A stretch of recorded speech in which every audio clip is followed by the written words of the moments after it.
ఓం నమః శివాయ, ఓం నమః శివాయ, ఓం నమః శివాయ, ఓం నమః శివాయ, ఓం నమః శివాయ అండి. మేము ఇప్పుడు గోకర్ణ టెంపుల్కి బయలుదేరాము. మరి ఇప్పుడే గణేష్ మహారాజ్కి జై. ఇప్పుడే బయలుదేరామండి. ఇంకొద్ది క్షణాల్లో టెంపుల్ చేరుకుంటాం. మరి అశోక్ చారి గారు ముందు నడుస్తున్నారు, అదేవిధంగా మేము కూడా ముందు నడుస్తున్నాము. అదేవిధంగా మరి సుధాకర్ గారు వెనక నడుస్తున్నారు. సుధాకర్ గారు కూడా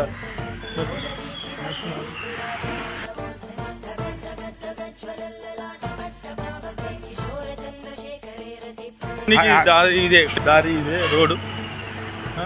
మేము ఉన్న రూమ్ నుంచి జస్ట్ ఒక 200 మీటర్స్లో టెంపుల్ ఉన్నది. సో రమేష్ గారు కూడా చాలా చక్కగా వీడియో తీస్తున్నారు. చూడండి ఎంత చక్కగా ఉన్నాయో ఇక్కడ ఇల్లు కూడా, చెట్లతోటి ఎంతో బాబు.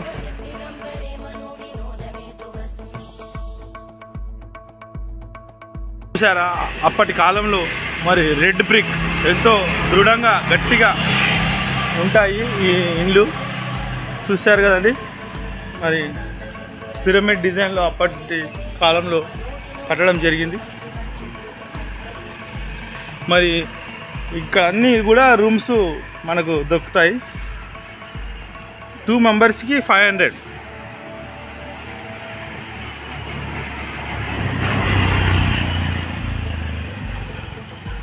మళ్ళీ భక్తులు ఆటోలో కూడా వెళ్తున్నారు, మనం ముందు చూస్తున్నాము. మరి స్వామివారి రథము ఇక్కడ, పాత రథము ఇక్కడ ఉన్నది లోపల.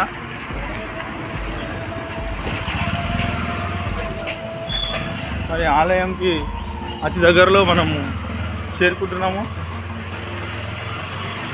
భక్తులు మరి తండోపతండాలుగా, ఇవాళ సోమవారం కదండి, భక్తులు ఎర్లీ మార్నింగే వచ్చేస్తున్నారు అభిషేకానికి. శివుని అభిషేకము ఎంతో ప్రియమైనది. మరి అతనికి అభిషేకము చేయాలని మేము కూడా అనుకుంటున్నాము. మరి ఆ భగవంతుడి కృప అందరిపై ఉండాలని కోరుకుంటున్నాము. ఇక్కడ ఫస్ట్ గణేశుని టెంపుల్ దర్శనం చేసుకొని వెళ్ళాలండి. రావణాసురుడు తను ఎంతో భక్తితోటి తపస్సు చేసి మరి ఆ శివుని ఆత్మలింగాన్ని అతను ఇక్కడికి తీసుకొచ్చి అతని తల్లికి ఆత్మలింగాన్ని ఇద్దామనుకున్నాడు. కానీ తానొకటి తలిస్తే దైవం ఒకటి తలిచినట్టు మరి ఆ శివుడు ఇక్కడే కొలువై ఉంటానని భక్తులకు తాను కోరిన కోరికలు కొంగు బంగారమై ఇతను కోరిన కోరికలన్నీ తీరుస్తానని ఇక్కడే వెలిశాడు. మరి గోకర్ణంలో శివుడు కింద లోపల చిన్నగా ఉంటాడు. మరి అదేవిధంగా పానపట్టంలో కిందికి ఉంటాడు. మరి అదేవిధంగా ఇప్పుడు మరి బీచ్కు దారి ఇది, ఇలా వెళ్తున్నామండి. ఋషులు వెళ్తున్నారు. Okay, thank you. శివుడు రావణాసుడికి ఇస్తాడబ్బా, చేస్తున్నా. శివుడు రావణాసురునికి తన ఆత్మలింగాన్ని ఇచ్చి మరి ఇక్కడ స్నానం చేసుకుందామని రావణాసురుడు మరి తలచగా మరి వినాయకుడికి ఇవ్వడం జరిగింది. ఆ వినాయకుడు సర్వదా ప్రజల కొరకు ఆ భగవంతుడు ఉండాలని మరి ఇక్కడ స్థాపించడం జరిగింది.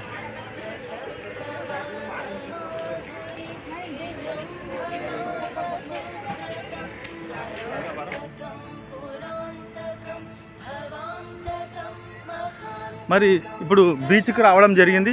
ఇక్కడ చూడండి ఎంత చక్కగా మరి క్యామిల్స్ ఉన్నాయో, ఒంటెలు. అదిగోండి చిన్నపిల్లల్ని ఆ ఒంటెల మీద మంచిగా విహారయాత్ర చేస్తారు. అది చూడండి, ఇద్దరు వస్తున్నారు, అశోక్ చారి గారు, సుధాకర్ గారు. అశోక్ చారి గారు, సుధాకర్ గారు మీ ముందు వస్తున్నారు చూడండి. మరి అలాగే వివేకానంద్, మరి అది రమేష్ గారు, అందరం కలిసి సముద్రానికి చూడడానికి వెళ్తున్నాము.